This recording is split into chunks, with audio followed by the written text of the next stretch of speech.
ഒന്ന് ഈജിപ്തിന്റെ രണ്ടാമത്തെ ഗോൾ, അവർ രണ്ടാമതൊരു ഗോൾ നേടിയിരുന്നു. അത് ഗോൾ നേടിയതിനു ശേഷം പിന്നീട് വാർ ചെക്ക് ചെയ്ത് അതിന് മുൻപുള്ള ലിസാൻഡ്രോ മാർട്ടിനസിന്റെ ഫൗൾ വിധിച്ചു, അത് തെറ്റായിരുന്നു എന്ന്.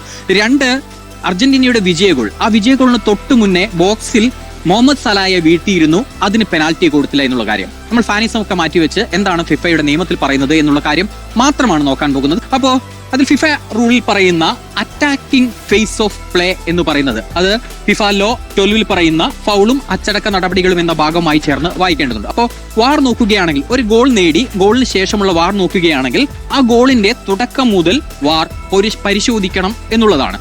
ആ വിഷ്വലാണ് കാണുന്നത്. ഇതാണ് ലിസാൻഡ്രോ മാർട്ടിനസിന്റെ പരിക്കിന്റെ ദൃശ്യം എന്ന് പറയുന്നത്.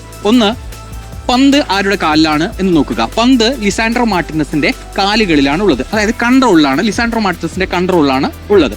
ഇനി ഈജിപ്തിന്റെ ഡിഫൻഡറെ നോക്കുക. അദ്ദേഹം ഇവിടെ ജേഴ്സിയിൽ പിടിച്ച് പുറകെ നിന്ന് വലിക്കുന്നത് കാണാൻ കഴിയും. ഒന്നാമത്തെ ഫൗൾ. രണ്ടാമത്തെ ഫൗൾ ഇവിടെ കാലിൽ ചവിട്ടുന്നതും കാണാം. പുറകിൽ നിന്നുള്ള ടാക്കിളാണ് എന്നുള്ളത് കാണാം. അതായത് പന്ത് അർജന്റീന താരം ലിസാൻഡ്രോ മാർട്ടിനസിന്റെ കാലുകളിലായിരുന്നു, കൺട്രോളിലായിരുന്നു. അപ്പോഴാണ് പുറകിൽ നിന്നുള്ള ഫൗൾ വന്നിട്ടുള്ളത്.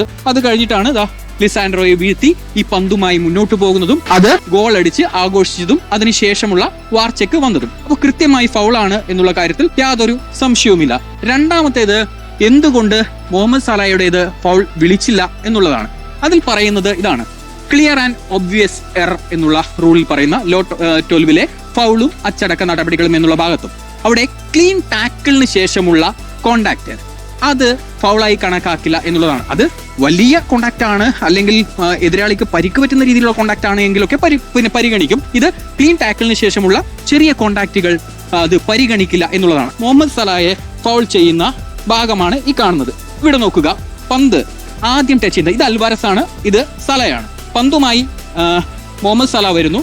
ഈ ഡിഫൻഡറുടെ ആദ്യത്തെ ടച്ച് എന്ന് പറയുന്നത് കൃത്യമായിട്ട് പന്തിന്മേലാണ് എന്ന് കാണാം. പിന്നീടാണ് ഈ പന്ത് സലയുടെ കൺട്രോളിൽ നിന്ന് പോയി പിന്നീട് മുന്നോട്ട് നീങ്ങുന്ന സലയാണ് അവിടെ വീഴുന്നത്. കാലിന് ടച്ച് ഉണ്ട്, അത് സൂക്ഷിച്ചു നോക്കിക്കഴിഞ്ഞാൽ തന്നെ കാലിൽ ഡയറക്റ്റ് കോണ്ടാക്ട് അല്ല എന്നുള്ളത് ഇവിടെ നിന്ന് വ്യക്തമാവുകയാണ്. ഡെലിബറേറ്റ് അല്ല, അവിടെ നിലത്തുകൂടിയുണ്ട്. മാത്രമല്ല ആദ്യത്തെ ടച്ച് ഏതായാലും പന്തിന് മേലാണ് ഉണ്ടായിട്ടുള്ളത്. അതുകൊണ്ട് തന്നെ ഫസ്റ്റ് ക്ലീൻ ടച്ചിന് ശേഷം, ടാക്കിളിന് ശേഷമുള്ള, കൺട്രോൾ ആയതിനു ശേഷമുള്ള ഫൗളിനെ ആ രീതിയിൽ നമുക്ക് കാണാൻ കഴിയില്ല എന്നുള്ളതാണ്. ഇതാണ് രണ്ടിലും എന്തുകൊണ്ട് അർജന്റീനയുടെ ആ ഗോൾ അനുവദിച്ചു എന്നുള്ളതിനെയും മുഹമ്മദ് സലയുടെ ഫൗൾ വിളിച്ചില്ല എന്നുള്ളതും ലിസാൻഡ്രോ മാർട്ടിനസിന്റെ കാര്യത്തിൽ എന്തുകൊണ്ട് ഫൗൾ വിളിച്ചു എന്നുള്ള കാര്യത്തിന്റെയും ഉത്തരമാണ്. നിയമം പറയുന്നത് മാത്രമാണ് ഈ പറഞ്ഞിട്ടുള്ളത്.